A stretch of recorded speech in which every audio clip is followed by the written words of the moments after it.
예, 5.6.2 OSI 모델에 대해서 설명해 드리겠습니다. 자, 여기의 핵심은 사실 프로토콜인데 본장은 굉장히 중요하면서도 그죠? 시험에서도 중요하고 실제 실무에서도 중요한 내용을 담고 있습니다. 그러니까 프로토콜에 대해서는 반드시 알아두시고요. 지금 데이터 통신장의 가장 꽃이라고 보시면 됩니다. 그래서 그 부분은 제가 다 설명해 드릴 테니까요. 이번 기회에 프로토콜이 뭔지 좀 분명하게 알아두셨으면 좋겠습니다. 자, 첫 번째 글을 좀 읽어보면 데이터의 송신자와 수신자 사이에 통신을 하기 위한 약속이다. 이게 바로 프로토콜의 완벽한 정의입니다. 그러니까 약속인 거죠. 그러면 송신자라고 얘기하는 건 뭔가 이렇게 자료를 보내고자 하는 사람일 거고요. 그죠? 당연히 아는 내용이죠. 수신자는 자료를 받는 사람일 겁니다. 그 자료라는 게 뭐 데이터, 영어로 하면.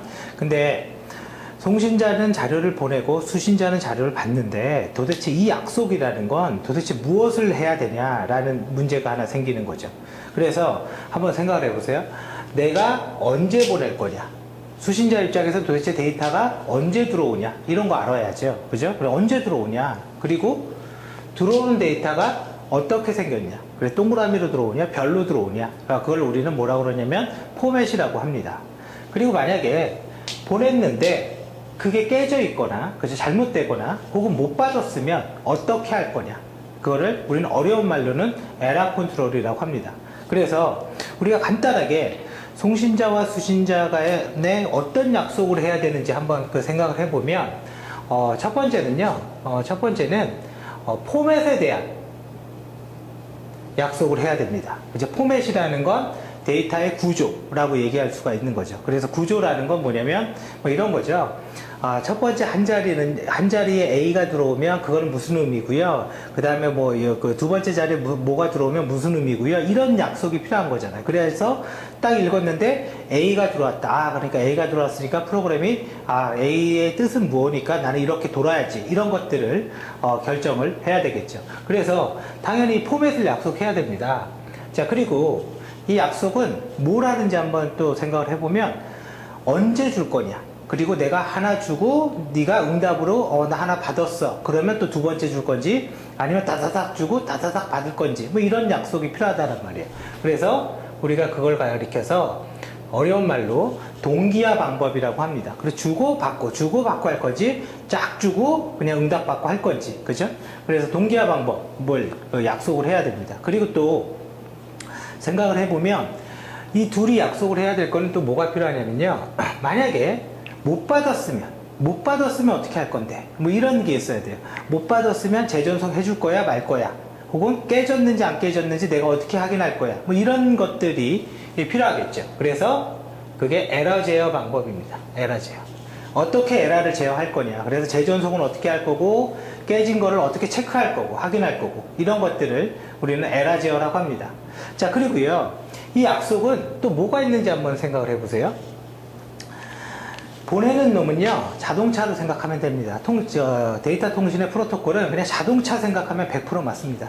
자, 데이터 통신을 하는데 나는요, 8차선 도로예요. 그럼 차가 8대가 동시에 쫙 간다 이거죠. 8차선으로 이렇게 가다가 이 수신자에 딱 왔더니 차선이 1차선이에요. 그럼 8대가 이렇게 가다가 나중에 일렬로 쭉 써야 되겠죠. 그러면 봐보세요.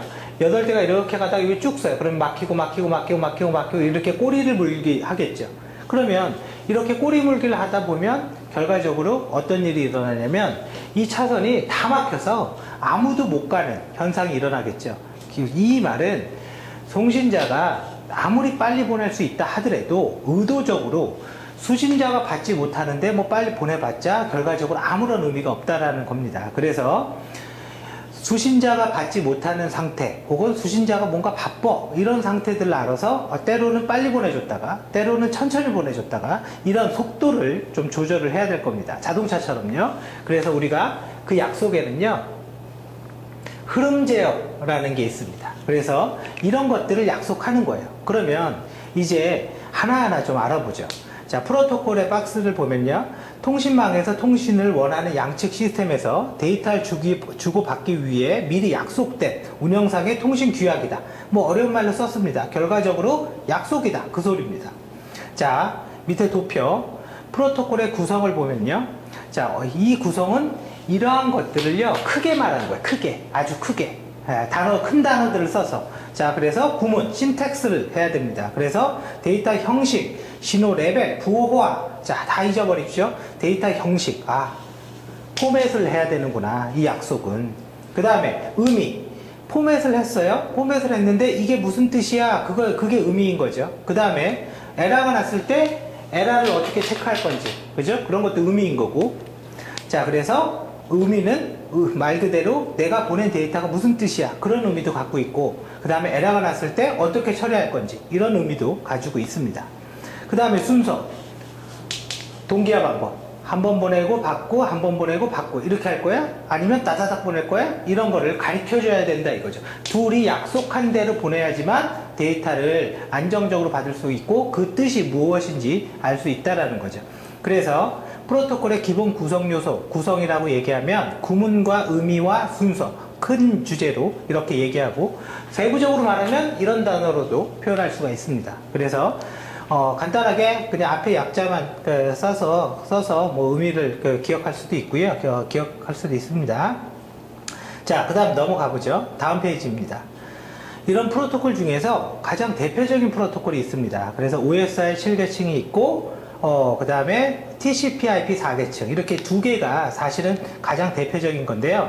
OSI 7계층이라고 그랬죠. 계층이라는 말은 이렇게 뭔가 쌓아 올렸다라는 거거든요. 이렇게. 그죠? 이렇게 쌓아 올렸다. 근데 OSI 실계층은 이 쌓은 게 7개다. 그래서 실계층이다. 근데 이 말의 의미가 무슨 말이냐면요. 이런 의미예요. 여기는 위에 있으니까 상이라고 그러고, 여기 밑에 있으니까 하위라고 하는데, 상위에 있는 놈은요, 하위에 있는 놈한테 어떤 기능들을 요청을 해요. 그러면 하위에 있는 놈은 그거를 이렇게 제공하는 구조예요. 반대로는 일어나지 않습니다. 어떤 기능을 하는데 밑에 놈이 위에다가 요청을 하고 위에 놈이 그거를 답해주는 이런 구조는 아닙니다. 그래서 이렇게 쌓은 거예요. 그러면 예를 들어서 이렇게 생각해 보세요. 나는 여기 프로그램이 있어요. 프로그램이 있는데 이 프로그램은 에러가 났을 때 어떻게 하는지 그런 거를 이렇게 만들지 않았어요. 왜 안 만들었냐? 요 밑에 보니까 여기 있는 계층이 에러가 나면 그걸 처리를 해준대요. 그래서 요 놈은요, 밑에다 요청을 했고, 다시 요 놈이 이렇게 요청해서 에러 처리를 이렇게 해준다 이거죠. 자, 이 말의 의미는 우리가 무언가를 만들 때 하위 계층까지 다 만드는 게 아니라 우리가 필요한 것만 만들면 그때그때 불러다 쓰겠다라는 의미를 가지고 있고, 그걸 어려운 말로 하면 각 계층이 독립한다라는 말을 쓰고 있는 겁니다. 그래서 마치 이게 어떤 거와 비슷하냐면 객체지향의 상속과 비슷한 걸 의미합니다. 그래서 이걸 그림을 이렇게 그릴 수도 있어요. 이거는 이제 트리라는 자료 구조죠. 그러면 데이터 통신할 때 꼭 공통적으로 있어야 될 거. 그러면 이 기능은 얘는 안 만들죠. 그래, 필요하면 얘 불러다 쓰면 되니까. 그죠? 그리고 또 얘는요, 요 기능과 요 기능 둘 다 불러다 쓸 수 있는 거죠. 그래서 이렇게 독립적으로 만들어서 내가 필요한 것만 개발을 해라. 그죠? 만들어라. 그런 의미로 이런 계층 구조를 만들어 둔 거고요. 이 중에서 나온 것 중에 하나가 OSI 7계층이죠. OSI 7계층과 TCP/IP 4계층은요, 사실상 똑같습니다. 사실상 움직이는 방식이 완전히 똑같고, 7계층을 보면 TCP/IP 4계층도 같이 보게 되는 결과가 나옵니다. 자, 그러면 한번 보죠. OSI 7계층의 구조를 봤더니 첫 번째 애플리케이션 7번 응용, 그죠? 프로그램이 있다, 그런 얘기고, 두 번째 표현 세션, 그 다음에 전송, 다음 페이지에 네트워크, 데이터 링크, 물리 계층, 이렇게 7개로 나눠져 있습니다. 그러면 이걸 이제 한번 보자고요. 내가 지금 뭔가를 보내고자 하는데요, 내가 컴퓨터가 이렇게 있는 거죠. 지금 요거는 한 번만 딱 알면 그냥 계속 알아요. 평생 아는 거예요. 그래서 한 번만 제대로 만들어 두십시오. 난 보내는 거예요. 그랬더니 랜 케이블이 이렇게 있어요. 그죠? 이제 실제로 선이 있다 이거죠. 그리고 뭐 동그라미 X를 만났어. 동그라미 X 이렇게 그린 건 우리 자동차로 치면 라우터라고 생각하면 됩니다. 자, 그리고 뭔가 또 이렇게 만났습니다. 죄송합니다. 자동차로 치면 라우터라는 게 아니라 자동차로 치면 도로의 교차로라고 생각하면 됩니다. 이거는 교차로예요. 교차로 뭔지 알죠? 직진해도 되고, 신호등이 파란불이면 직진하고, 그 다음에 뭐 우회전해도 되고, 혹은 좌회전해도 되고, 그죠? 길이 이렇게 연결되어 있는 거죠. 이거는 자동차의 찻길인 거고요, 찻길. 그리고 이건 찻길이에요. 찻길. 자, 그러면요, 이렇게 만들어져 있는데, 여기 이제 수신자의 컴퓨터도 하나 그려야죠. 컴퓨터가 있습니다. 자, 나는요, 그냥 거짓말로 A, B, C라는 메시지를 보낼 거예요. 얘한테. 자, 이거를 생각할 때 딱 하나만 생각하십시오. 자동차의 내비게이션. 네트워크는 자동차의 내비게이션이다. 이렇게만 생각하시면 됩니다. 그러면 내비게이션 한번 생각해 보세요. 서울시 뭐 강남구 대치동의 무슨 건물 이렇게 한글로 탁 치면 그거를 우리가 내비게이션이 딱 이렇게 지도상에 나타나서 그걸 클릭하면 주소로 변환이 돼서 이렇게 길 안내를 시작하는 거죠. 자, 결과적으로 이런 얘기입니다. 우리는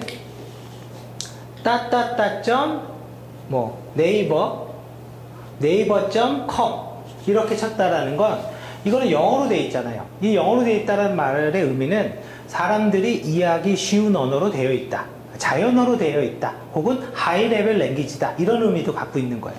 근데 이 영어로 되어 있는 거를 갖다가 우리가 실제 주소로 바꿔야 돼요.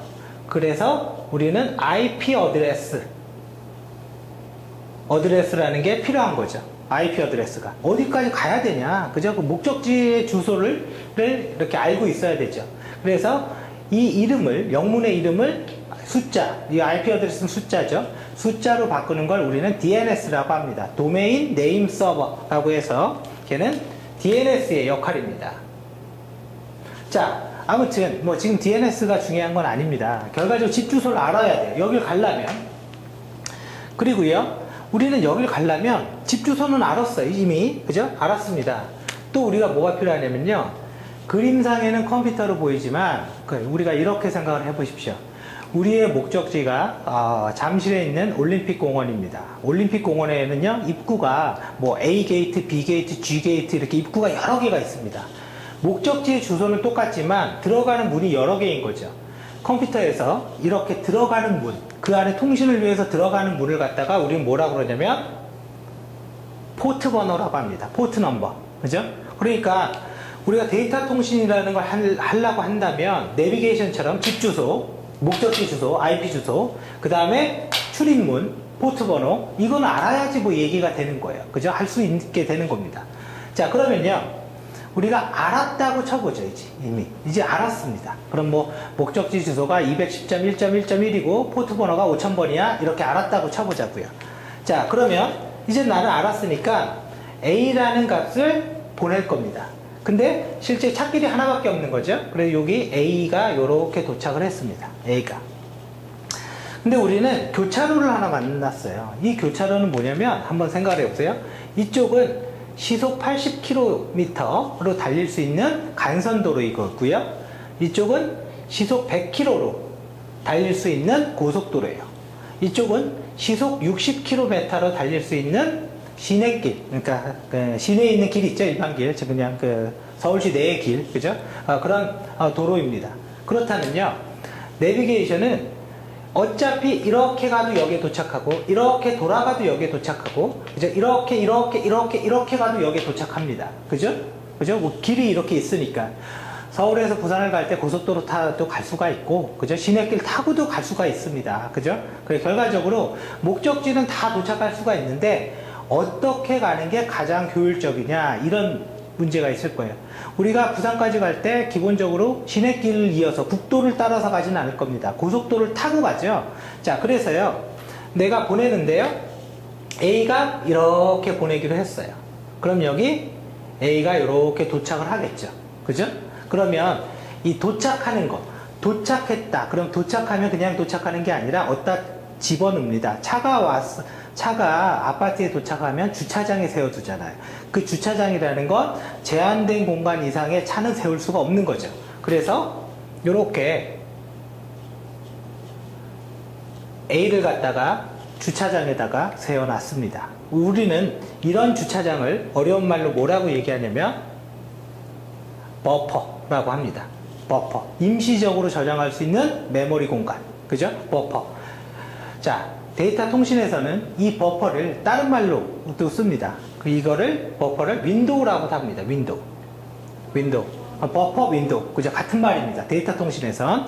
물론, 윈도우, 우리 오퍼레이팅 시스템 윈도우 그걸 얘기하는 건 아니죠. 그래서 임시적으로 A를 저장을 했습니다.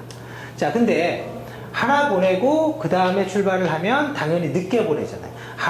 서울에서 부산 차가 3대 가는데 부산에 한 대 도착하면 두 번째 차 나가면요. 세 번째 차는 언제 가겠어요? 그러니까 차들이 동시에 다다닥 나가겠죠. 그래서 뭐가 있냐면 여기에 드디어 B가 또 왔습니다. 자, B가 왔는데 우리가 고속도로가 꼭 빠른 건 아닙니다. 추석날 같은 경우 너무 막혀서 오히려 고속도로가 더 부산까지 가는데 느릴 수도 있겠죠. 그 상황에 따라 다르다 이거죠. 그래서 우리는요, 고속도로를 딱 봤더니 너무 느려요. 그 느린 걸 어떻게 알았냐?